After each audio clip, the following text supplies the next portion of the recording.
അല്ലാതെ ഒരു ചെറിയൊരു കുളിയ പോലും എനിക്ക് കഴിക്കുന്നത് ഇഷ്ടമല്ല. അതിനോട് എനിക്ക് പേടിയാണ്. കാരണം എന്താണെന്ന് വെച്ചാൽ നാത്തൂന് ഇതുപോലെ ഒരു മരുന്ന് വാങ്ങിച്ച് കഴിച്ചിട്ട് അവൾ മരിച്ചുപോയി. അത് കണ്ടപ്പോഴത്തോട്ട് എനിക്ക് പേടിയാണ്. ഇങ്ങനത്തെ മരുന്ന് പറയുമ്പോഴത്തേക്ക് എനിക്ക് പറയില്ല. അല്ലെങ്കിൽ സാറ് കയറി വന്നപ്പോൾ ഞാൻ പറഞ്ഞ് എനിക്ക് വേണ്ട, ഞാൻ ഇങ്ങനത്തെ മരുന്ന് ഇതുവരെയായിട്ട് ഇത്രയും പ്രായത്തിനിടയിൽ കഴിച്ചിട്ടില്ല, അതുകൊണ്ട് എനിക്കിത് വേണ്ട, അതിനോട് എനിക്ക് ഇഷ്ടവുമില്ല, താല്പര്യവുമില്ല, അത് വേണ്ട സാർ പൊക്കോന്ന് പറഞ്ഞ് സാറിനെ കണ്ടപ്പോഴേ എനിക്ക് തന്നെ ഒരുമാതിരി ഇരിക്കുമായിരിക്കും. അപ്പം പറഞ്ഞ് വിട്ടിട്ട് പിന്നെ മായ ഒരു ദിവസം പൊട്ടിക്കൊണ്ടിരുക.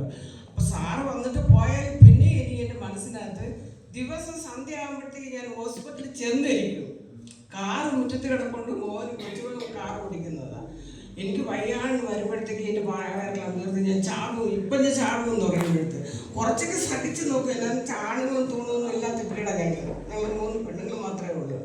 അപ്പോൾ കുറച്ചൊക്കെ ഞാൻ ശ്രദ്ധിച്ച് നോക്കി. എന്നോട് കഴിയാതെ വരുമ്പോഴത്തേക്ക് ഇനിയിപ്പോൾ എന്നാ വന്നാൽ അവർ സ്വൈര്യം കിട്ടാനും വേണ്ടിയില്ല, നമുക്കൊരു ആശുപത്രി തന്നെ പോകണം, ചാടുകയും ചെയ്തി എനിക്കിപ്പം തന്നെ പോകണം. രാത്രി പറഞ്ഞാൽ ആരും വിശ്വസിക്കത്തില്ല. 12 മണി, 1 മണി, 2 മണി, 6 മണി ഇന്ന സമയമെന്നില്ല.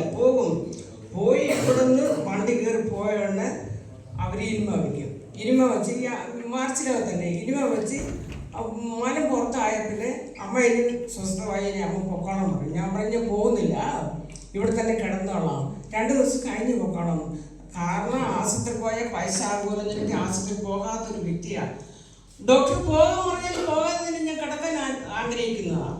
അങ്ങനെ ഇരുന്നപ്പോഴത്തേക്ക് പിന്നെ എനിക്ക് സാർ രണ്ടാമത് ഞാൻ ഓർത്ത് ഏതായാലും കോയമ്പത്തൂരിൽ ഈ അൾസറിൻ്റെ രോഗം മാത്രമേ നോക്കുന്ന ഒരു ഹോസ്പിറ്റലാണ് പോയത്. അത് സ്പെഷ്യലിസ്റ്റാണ്. അവിടെ പോയപ്പോഴത്തേക്ക് തന്നെ എനിക്ക് കുറവായില്ല. അവിടെ നിന്ന് മരുന്ന് വാങ്ങിച്ചുകൊണ്ട് വന്ന് രാത്രി മരുന്ന് അവിടെ വെച്ച് തന്നെ കഴിച്ചിട്ട് അമ്മ ഇവിടെ തന്നെ വഴക്ക് പറഞ്ഞു. അമ്മ ഇപ്പം കഴിച്ചിട്ട് വയറ്റിൽ നിന്ന് ഇപ്പം പോവുകയാണെങ്കിൽ അമ്മ എന്നാ ചെയ്തെന്ന് പറഞ്ഞു. ആ കാറിലല്ലേ പോകുന്നത്, നമുക്ക് പുറത്തോട്ട് പോകാമല്ലോ എന്ന് പറഞ്ഞ് അത്രയ്ക്ക് എനിക്ക് വിഷമമാണ്. കാറിൽ വെച്ച് തന്നെ കഴിച്ച് വേദനിച്ച് കാണാമെന്ന് വെച്ചിട്ട് എന്നിട്ട് വീട്ടിൽ വന്ന് വെളുപ്പിനെ എനിക്ക് വയറ്റിൽ നിന്ന് പോയി.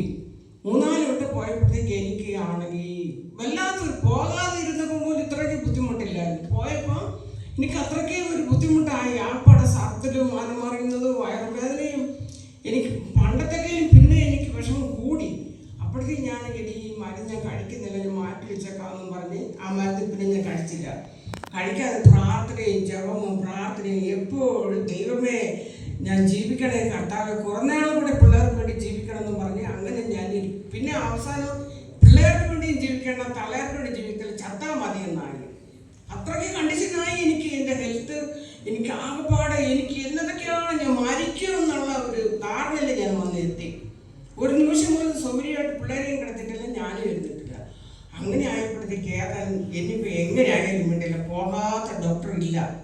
എന്നും രാത്രി പോയി ഇറങ്ങി വരുന്നത്. അത് കാരണം ആൾക്കാർ ചോദിക്കും നിങ്ങൾ ഇവിടെ താമസമല്ലേ ഈ വീട്ടിൽ, നിങ്ങളെ കാണുന്നേ ഇല്ലല്ലോ. ഞങ്ങൾ ഹോസ്പിറ്റലിൽ പോകുന്നത് അവിടെ ചെന്ന് ഒരാഴ്ച കിടക്കും, പിന്നെ വരും. ഇത് ആൾക്കാരോട് പറയാൻ ദിവസം ആശുപത്രി പോകുന്ന നാണക്കേടാണ്.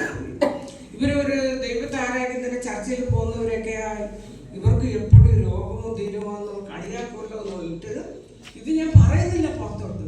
മനസ്സിൽ തന്നെ വെച്ചുകൊണ്ട് ആശുപത്രി ആർക്കും അറിയാതെ പോവുക, രഹസ്യമായിട്ട് വരിക, പിന്നെ വെളുപ്പിന് പോവുക. ഇത് തന്നെ സ്ഥിരം പരിപാടി. ഒരു വക പച്ചവെള്ളം കുടിച്ചാലും എനിക്ക് എൻ്റെ വയറ്റിൽ ജീർണം ദഹിക്കാൻ ശക്തി ഇല്ലാതായിപ്പോയി. അങ്ങനെ ആയപ്പോഴത്തേക്ക് ഇനിയിപ്പോൾ പോകാനുള്ള ഓരോ ഹോസ്പിറ്റലിലും ഇല്ല. ഇനിയിപ്പോൾ ഇത് തന്നെ നമുക്ക് നോക്കാം, സാർ കൊണ്ടുവരുവാണെങ്കിൽ അത് വാങ്ങി കഴിക്കാം. നിന്റെ മനസ്സിൽ തന്നെ ഞാൻ ഓർക്കുക. പിന്നെ ഒരാഴ്ച 2 ആഴ്ച കഴിഞ്ഞ് തോന്നുന്നു സാർ കയറില്ല. അന്നേരത്തേക്ക് എനിക്കൊരു പ്ലാനുണ്ട്, ഈ മരുന്ന് വാങ്ങിക്കണമെന്ന് പറഞ്ഞ്. എന്നു വെച്ചാൽ ഇനിയിപ്പം ഞാൻ വയറ്റിൽ നോക്കി എല്ലാ മരുന്നുകളും കുറവാകുന്നില്ല, ഇനി അറ്റലേക്ക് ഇത് വാങ്ങിച്ച് കഴിച്ച് നോക്കാമെന്ന് പറഞ്ഞ് എൻ്റെ ജീവിതത്തിൽ എൻ്റെ 70 വയസ്സായി ഞാൻ ആദ്യമായിട്ട് കഴിക്കുന്നത് ഈ മരുന്ന്. അപ്പോഴത്തേക്കും ഏതായാലും 12 മണി ഉച്ച സമയത്താണ് വന്നിരിക്കുന്നത്. ഈ മുറിക്കാതെ കയറുന്നില്ല സാറിന്, പുറത്ത് നല്ല ചൂടായതുകൊണ്ട് വേഗത്ത് കസാറിലിരിക്കുക ഞങ്ങൾ 4 പേര്. അന്നേരം മായം ഒന്നാണ് അമ്മയ്ക്ക് കുറവില്ല എന്ന് ചോദിച്ചു. കുറവില്ല വെച്ചെന്ന് പറയും. അപ്പോൾ ഈ മരുന്ന് വാങ്ങിച്ച് കഴിച്ചു നോക്കാമെന്ന് പറഞ്ഞു. കൂടുതൽ പറയുന്നില്ല പുള്ളിക്കാരി. ആദ്യം സാറ് വന്നിട്ട് ഓടിച്ചു വിട്ടതല്ലേ, അത് കാരണം പിന്നെ ഏതായാലും പ്രാർത്ഥിച്ച് തട്ടുന്നു. ഇവിടെ പറഞ്ഞു അമ്മ വാങ്ങിച്ച് കഴിക്കുക ഏതായാലും എന്ന്. ഇവിടെ അമ്മ ഇത് വേറെ ഒന്നുമില്ല, ആയുർവേദിക് ഹോമിയോയുടെ മരുന്നുകളൊന്നുമില്ല, ഇത് ഫ്രൂട്ടിൻ്റെ എല്ലാം പിന്നെ ജ്യൂസുകളാണെന്ന് പറഞ്ഞത്. അന്ന് മോള് പറയുന്നത് സുജിത്താ സാറെന്ന് പറഞ്ഞ് വാങ്ങിച്ച് മനസ്സായിട്ട് കഴിക്കുമോ. ഞാൻ വാറൊക്കെ ഇരുന്നുകൊണ്ട് തന്നെ ഒഴിച്ച് തന്ന് കഴിച്ച് ഒരു 3 ദിവസം കഴിയുമ്പോഴത്തേക്ക് എനിക്ക് ഏതാണ്ട് ഒരു ആശ്വാസം പോലെ. ഭയങ്കര ഉറക്കം, ഒന്നാമത് ഉറക്കത്തിന് ഞാൻ പിശാചാണ്. ഭയങ്കര ഉറക്കം, കിടന്നിട്ട് എനിക്ക് കണ്ണ് തുറക്കത്തേ ഇല്ല. നമ്മൾ പന്ന മരുന്നാന്ന് തോന്നുന്നു, എനിക്ക് കണ്ണ് തുറക്കാനേ പറ്റുന്നില്ല, വല്ലാത്ത ക്ഷീണമായിട്ടിരിക്കാടി. ഉറങ്ങി അടുക്കുക, രാത്രിയും പകലും ഉറക്കമെന്ന് പറഞ്ഞു. അപ്പം പറഞ്ഞു ഉറങ്ങാന്നിരിക്കുന്നതല്ലേ കേട്, ഉറങ്ങുമ്പോൾ കുഴപ്പമൊന്നുമില്ല അമ്മ, ഉറക്കമല്ലേ വരുന്നത്, വന്നില്ലെങ്കിൽ അമ്മയ്ക്ക് കുഴപ്പം, ഉറങ്ങിക്കോളാൻ പറയും. ഇങ്ങനെ കിടന്ന് ഉറങ്ങി ഒരു 2 ആഴ്ച കഴിയുമ്പോഴത്തേക്ക് എനിക്ക് ഉറക്കവും മാറി നോർമലായി. നല്ല സാറ് പറയും, മരുന്ന് തന്നിട്ട് പറയുമായിരുന്നു എന്നെ അമ്മച്ചിക്ക് ആശുപത്രി പോകേണ്ടി വരത്തേ ഇല്ല. എന്നെ രണ്ടാമതൊരു കുടലിൻ്റെ ടെസ്റ്റ് ഒന്നുകൂടി എടുക്കാനായിട്ട് വരണം. അന്ന് മോള് പറഞ്ഞ് ഇപ്പം തന്നെ ചെയ്യണമെന്ന് ഡോക്ടർ പറഞ്ഞ്. എന്നാന്ന് വെച്ചാൽ വല്ലാത്തൊരു കുഴപ്പത്തിലായിരിക്കുന്നത്, ഇപ്പം ചെയ്യണം. അപ്പോൾ ഇവള് പറഞ്ഞില്ല, ഇപ്പം ഞങ്ങൾ ചെയ്യുന്നില്ല, ഞങ്ങൾ അടുത്ത ആഴ്ച വരാം, ഇപ്പം ചെയ്യുന്ന രീതിയിലല്ല ഞങ്ങൾ വന്നത്, വീട്ടിൽ അവിടെ ഇട്ടേച്ച് അങ്ങനെ വന്നത്, അതുകൊണ്ട് പോകണമെന്ന് പറഞ്ഞ് ഡോക്ടറെ ഞങ്ങൾ സമാധാനപ്പെടുത്തി ഞങ്ങൾ വീട്ടിൽ വന്ന ഇടയ്ക്ക് എത്ര സംഭവം നടക്കുന്നത്. പിന്നെ അടുത്ത ഡേറ്റിന് 15 തീയതി അവിടെ വരാമെന്നും പറഞ്ഞിരിക്കുന്നത്. അവിടെ പോയാലേ എനിക്ക് ശരിയാവത്തുള്ളൂ. അങ്ങനത്തെ കണ്ടിച്ച് നിന്നപ്പോഴത്തേക്ക് മരുന്ന് സാർ തന്നപ്പോഴത്തേക്കും എനിക്ക് നല്ലപോലെ കുറവായി. അപ്പോൾ സാറ് ഒരു വാക്ക് പറഞ്ഞായിരുന്നു, എന്നെ ഹോസ്പിറ്റലിൽ പോകേണ്ട വരത്തില്ല.